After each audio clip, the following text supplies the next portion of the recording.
open it up to the floor. So we'll go back to where we looked about emotions and feelings about men being already, that to me it's sounding like a red flag, because that's one of the things that almost socialized to say it's a weapon attack. Don't be emotional. Don't be in your feelings now. Hey boy, man up. So let's put it to the floor, because we're talking about mental health and mental illness, and we realize that these are two emotions and two important part of the human beings that we need to have. But here it seems like society is almost actively trying to tell men to deny these two important, and they seem to be the two that are also linked to mental health and mental illness. So anyone to make comments on that in terms of men, emotions, feelings, and mental health? Anything that's jumping to you as we're having this conversation? Oh, you go. Cool, thank you.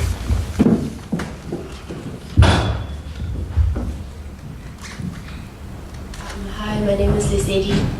What jumped out at me was what Phumlani said about language, how we speak to each other, because we, at the end of the day, are society. And if you change the narration, then we can change how the stigma and discrimination of mental health around men. Yeah. Thank you. Yes. Yeah. Okay. I'd like to actually. Pardon me. Okay. For me personally, having been behind Talking Men and myself suffering from clinical depression, anxiety, at an early age, when I was 17, 18 years old, started suffering depression without knowing what it is, and was doing my first degree. And for a while, I didn't know what was happening with me. I would have days and weeks where I am actually tired, where I don't want to see the light of day, where for a long time I didn't understand what was going on with my mental state as much as my emotional state.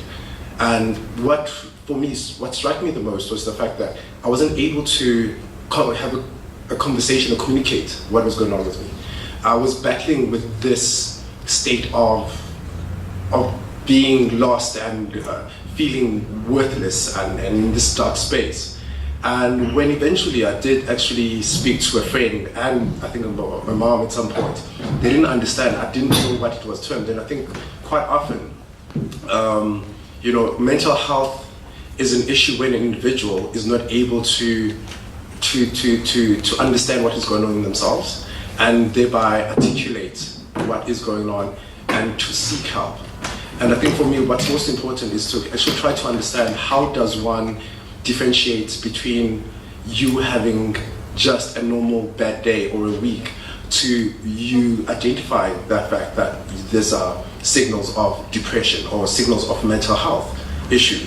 And over time, I realized that with most of guys, most of men, they go through mental issues quite often in their lives without having the understanding what is it that they're going through, because somehow, the emotions that are related to masculinity and who you are as you identify yourself as a man are somewhat intrinsically similar to a state of depression. Whether you express that in anger, you express that in the sense of loss and whatever else. So for me, I think it's quite significant that we sort of explore, the thin line of being masculine and the emotions, negative emotions that are associated with the mental state, and to a signifier of mental health or mental issue. Yeah. Thank you. I think also making a comment that connects between the three of point of language, having a language of how do we as men find a language that expresses and explains and makes sense of what we're feeling and what we're going through. Because if we don't have a language for it, then we're all going through some mental issues, but not knowing how to talk about it.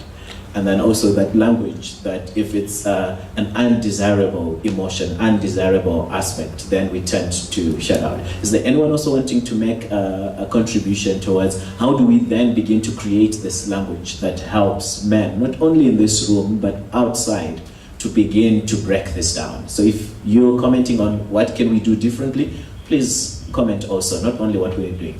Can I see a hand?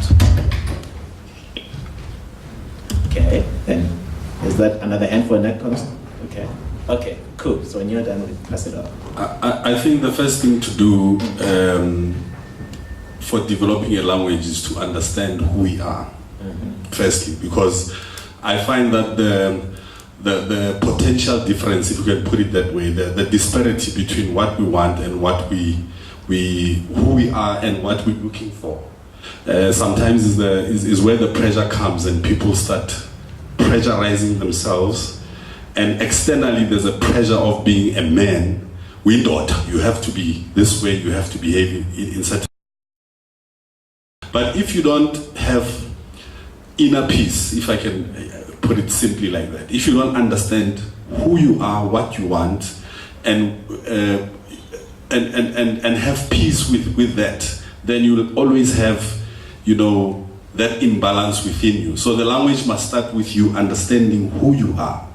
And what it is that you want, and because if you don't understand who you are, you'll be looking outside and you will not find your answers that you're looking for, and you'll always have pressure that you don't even understand what it is, and that's where mental disorders can start developing within you, because you're not at peace. So I would offer a suggestion to say, to develop a language as men, we need to start looking within and saying, who am I?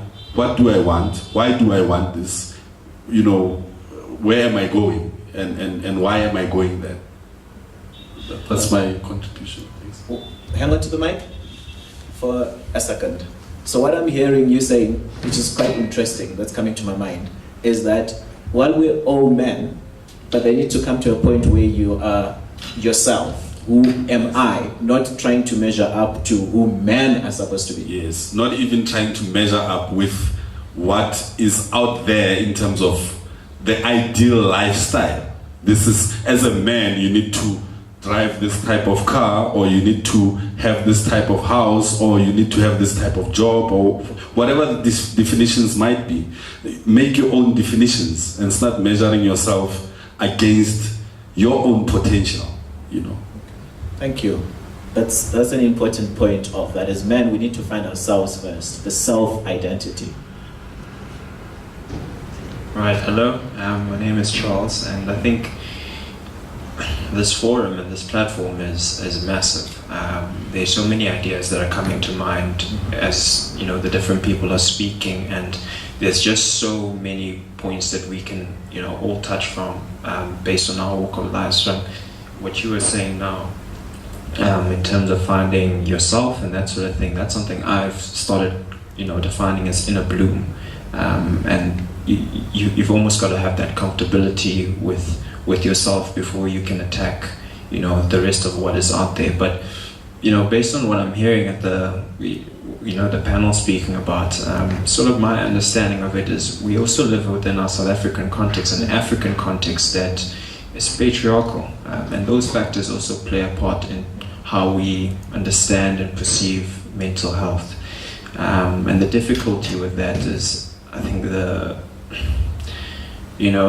it's, for lack of a better term, us brown people, the moment there is this big thing happening with you, there's this emotional imbalance and there's this uncertainty, there's a shame that comes across there, because you don't know how you're going to be perceived by other people. And maybe just to touch on, because I think it's a very important part when you guys are speaking about an emotional vocabulary. I've been exposed a lot to, just content speaking about emotional literacy. And I think at school you go to LO and learn all those things. And I think a big part of that would actually be to add a component in terms of emotional literacy so that people understand what is anxiety and how is it manifesting itself, and what's the difference between a low point and a high point and an average day type of a thing. And I think the challenge is we marginalize mental health, and we don't want to look at it. We think that it's that boogeyman underneath the bed, and it's not something that we want to discuss. But people always say ignorance is bliss, but knowledge is power, and it's our responsibility to make sure that that knowledge is spread out. So that's sort of my understanding of what you guys are speaking about, and I think maybe touching on men, I also share the same profession as you, Mark. I'm a counseling psychologist, and one of the things that I found in my training was that I connected with the different males that were on the course, because we were all experiencing different things, and we had breakaways, and it was easier to discuss certain things that we were feeling. And I think I was privileged, and that was a luxury, but I think it's got to be created amongst the mandem, if you want to call it that men can actually speak about this without feeling like they're being too vulnerable, or they're feeling weak and that sort of thing. And it's to create the discourse more and more and more. So that's my 2 cents. Thank you. I see one hand before I bring it back to our panel for... Hi guys, my name is Babalwa. I'm just picking up on what Charles said. Yeah. He mentioned how knowledge is power. And as I'm listening to you guys, I'm just thinking about how it feels a lot like we're a country that's in crisis. And a lot of the problems, at the root of the problem, obviously is patriarchy. But I'm just thinking on this thing that people say men are trash, right? And yeah, we're a country that's in crisis, and I think maybe part of that reason is because we don't have that language where people can speak about what's happening on the inside. I think there's a lot of men in South Africa, and I mean, we're in a room, I think, yeah, a lot of people here are middle class, very privileged, and I think there's a lot of men in South Africa who feel like they don't even have the capacity to tap into trying to develop some kind of emotional language, because you're doing everything you can to get by, to survive, because capitalism is a thing. And I'm starting to think that maybe the solution is in what you guys have suggested. It's in starting to create a way that people can articulate what's happening on the inside, but also start to create a culture where your emotional being actually matters, because I don't think it's something that as a country we've ever focused on. We've been trying to get by and deal with the next crisis for so long that actually right now we're in a crisis, and people are dying because men are depressed, because men are experiencing anxiety and not knowing how to express that, and so it comes out as rage. It comes out in different ways, and all of that I think is a symptom of the fact that we're in trouble. Thank you. All right, I'll take that and then I'll bring it back to the panelists. Hi, my name is Rashid. As the conversations are going, I'm thinking about with language comes tools. So as much as women and the media portrays men in a certain way, I think we should also go into the companies that are making these advertising billboards that say men are supposed to be this, a real man drives a Mercedes-Benz, or whatever else that is being portrayed out there as men are supposed to be that way, because those in the society that we live in right now are actually the people that are deciding what type of people we are to be. From, Coca-Cola, they can take out an advert saying different things about Africa. So I feel like with the language that we are trying to come up with, I think we should go into these corporations that make these advertising campaigns that are shown worldwide to actually break the stigma of what society is supposed to be. So thank you. Thank you, Rashid. So, as a way of bringing together the comments that we've had about language, about emotional intelligence, I think let's touch a bit, comment a bit about the misconceptions of mental illness, and clearly articulating also relating to depression and anxiety? What are some of the misconceptions that we have out there? Okay, I think maybe to try to answer that, linking some of the comments from the audience. My mind is rushing at the moment. There's so many amazing ideas, and just kind of wanting to touch on everything is going to be quite difficult. But I think two ideas that kind of come to mind, I think, in thinking about that, and I suppose it's almost ideas that have been floating around, so trying to grab onto them and cohere them. I think there's something that we almost focus on mental illness as something that happens, or mental health actually, when something goes wrong, rather than as actually a day-to-day process. And I think Phumlani actually spoke to that quite nicely, that actually, as I said, we're supposed to focus on our diet and our exercise and on our physical health. Mental health is a day-to-day process, and it's not something that just happens on Fridays, or I don't know, when you turn 22 or whatever it is, but it's actually something that's an ongoing part of ourselves and our days. And I think then linking to that, I think his conversations, and they're wonderful points to bring up, I think things around language and identity. Because I think the way that we often experience ourselves is through language or through identity. So how do we identify kind of what groups do we belong to, and kind of how do we perceive ourselves in a positive, negative light based on that group, and how powerful that can be in how we kind of understand ourselves and how we express ourselves. So I think kind of just going back to the language idea, I think a large problem with masculinities is often even just kind of children. There are kind of studies that show that when we speak to male children, we use very different language to when we speak to female children. So when we speak to male children, we talk about things more in the visual spatial sense. We talk about building things. We talk about competition. We talk about things in kind of a very much more structured type of way. We're speaking to female children, often there's a lot more of emotional or social language. And just from the get-go, I think in that sense, kind of often men are kind of almost shortchanged of language in that sense, actually just how we speak to children and how we allow children to construct themselves. But I think there's also something about actually kind of masculinity. So I think the really good point is actually kind of, there's no such thing as an ideal male. There's no such thing as this one masculinity. There's only a variety of masculinities.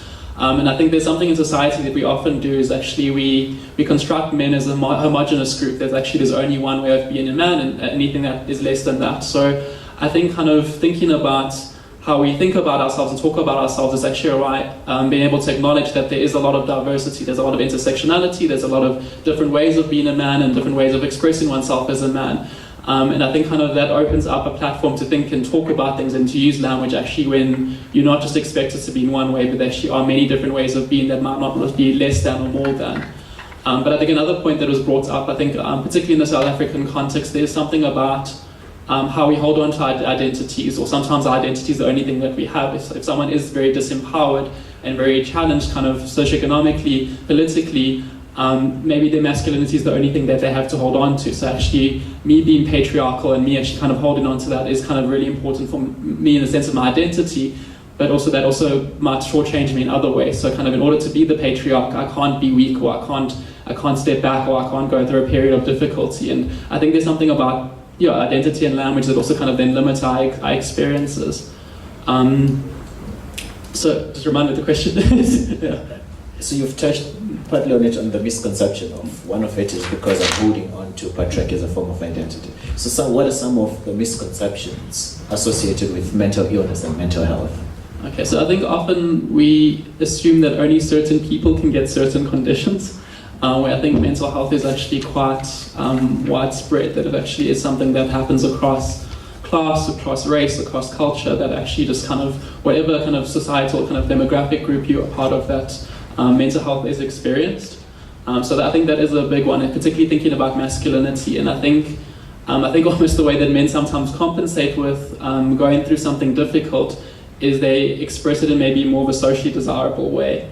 So it's not okay for me to be depressed or anxious, but it is okay for me to drink excessively. It is okay for me to party up harder. And I think I think one of the ways that men seem to deal with it, like a myth around that, is actually to look at the way they express themselves in a different way. Similarly, sometimes I think kind of pertinent thing that kind of the suicide rates are actually a lot, or kind of successful suicides are a lot higher in men than in women. It doesn't mean that women don't feel suicidal or don't attempt suicide, but actually the way that men, for example, attempt suicide is a lot more violent. So it's not just I can't experience distress, or I can't express my distress, but if I am going to experience distress, I still need to do it in a super masculine way, or it's kind of either I'm completely okay or I'm dead and I've killed myself and also potentially killed people around me. So I think there's things like that that kind of almost kind of mask these ideas that only certain people can experience certain mental illnesses. Maybe Phumlani to add, I think, around the some of the misconceptions. Yeah. I like the idea that you're bringing up in terms of the successful suicides being so sort of, even then they defined within this gender norm, right? So I think what's also like super important for us to like notice, and I think it also comes back to the socioeconomic and racial lines, is the ways in which society reinforces the ideas of being one way, right? So even when we speak about the concept of being a man or being men or masculinity, it's a very binary concept. And as Jonathan said, as young boys, young boys are deprived of language pretty early on because they're supposed to have these mechanisms of expression. So I think what's really interesting about all of this is that like all of this shit is. Can I say shit? Cool. It's like it's bottled up, it's ignored, and it's supposed to be because that's what masculinity is, and it's the last the last thing to hold on to as a focal point of identity.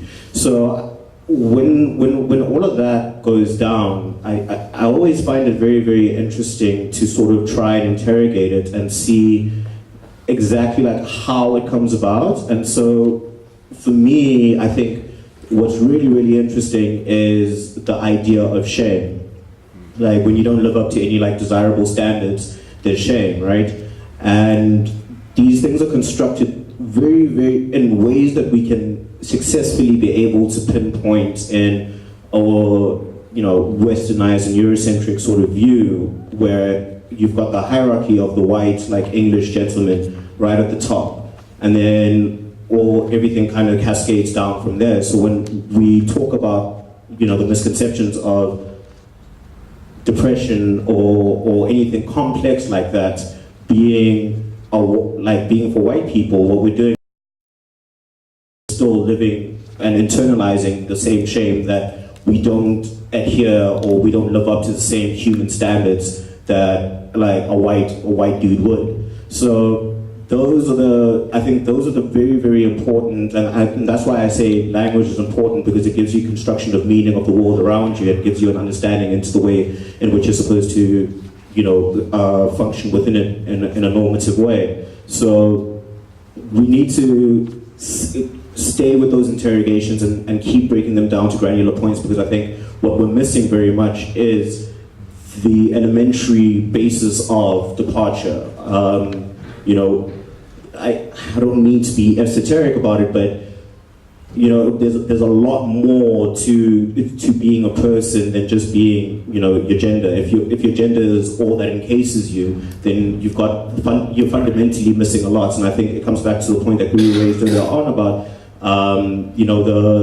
the whole identity and meaning and whatever. And that gets even bigger, because then we look at things like existential meaning, angst, and religious sort of favor, and why we sort of lean towards sort of that to construct our meaning for us. And so I think there needs to be a greater embracing of a number of meanings that allow you to be able to sort of engage and interrogate the world, because not every space is the one that is ideal for you, and so you need to be able to adapt to those situations, but not adapt to assimilate, and not adapt to have maladaptive like sort of practices when you're uncomfortable, but adapt to understand that as much as you need to be accommodated, you also need to accommodate others. So I think the importance is plurality and understanding,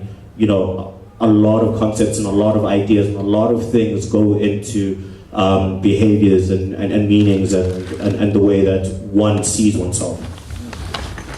So I'm also going to bring it back to the floor, but I'd like us to reflect on something that's currently happening in our society today. So today is Professor Bongani's funeral, the UCT Dean of Medical Science. So I've been following a post on Facebook where one guy was articulating of the different misconceptions within our society regarding to not only successful individuals, but he then terms them as intelligent people. How sometimes they cannot express because they're made not to fit in society, not in a negative way, but because society looks at them as high achievers, so they must be strong, they must be sorted.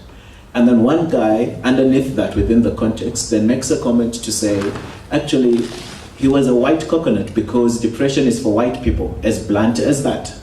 And then somebody else, who's not the guy who posted the post, then comes back and say, actually, I'm a medical doctor and you're talking cack, because it's not only for white people. I've been diagnosed, and for me, it was coming from debt because of the lifestyle I was living, so I had to change my lifestyle to regain, and it's got nothing to do with race. And then this thread went on and on and on. So I'd like to bring it to the floor because I've had some of this. Can I just jump in there? Sorry. I just wanted to, I'd lost my train of thought earlier on. I just wanted to add, like, the reason why things like depression are not associated with poor people and black people is because you're expected to be living a shitty ass life, right? And so you're expected to get accustomed to that as what life is. And so as soon as you complain, it sort of isolates you as being wanting to be better than what you have been given, like wanting to play a better hand than what you've been given in life, and trying to break out of your role in society. So, like, those, and I think that's why women also would then rather kill themselves in less sort of gregarious ways, for lack of a better term, because women have all these expectations also weighted on them, and from a very young age are taught to make themselves smaller, and to not take up too much space and all that sort of stuff. So even when in the desperation of death, they would be enacting, or generally, and I'm not speaking, enacting what they've already been taught and what they've understood life to be for themselves. That's interesting.